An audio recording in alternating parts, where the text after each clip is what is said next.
Els 5 errors més freqüents dels opositors i opositores. 1. No deixar-te guiar. Si no et deixes guiar, estàs condemnat a fracassar. Has de deixar-te guiar per persones que en sabem, persones que portem anys en el món de les oposicions i et podem guiar. Això no cal que ho estudiis tant, això sí, les preguntes van per aquí, les preguntes van per allà. Hauries d'estudiar d'aquesta forma, hauries d'estudiar de l'altra. Segona cosa, no planificar. És importantíssim tenir una data objectiu i planificar per arribar a aquella data objectiu amb tot el temari sabut.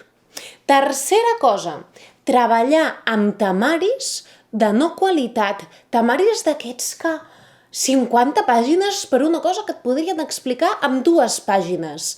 Tria temaris de qualitat. Quarta cosa, pensar, erròniament, que estudiant 3 mesos obtindràs una plaça. Mentida podrida. Si estudies 3 mesos, l'únic que faràs és presentar-te i moltes felicitats, t'has presentat, però ja està. Per aprovar una oposició, bé, anem a dir-ho bé, aprovar una oposició la pot aprovar molta gent, però aprovar ens dona igual. El que volem és obtenir plaça.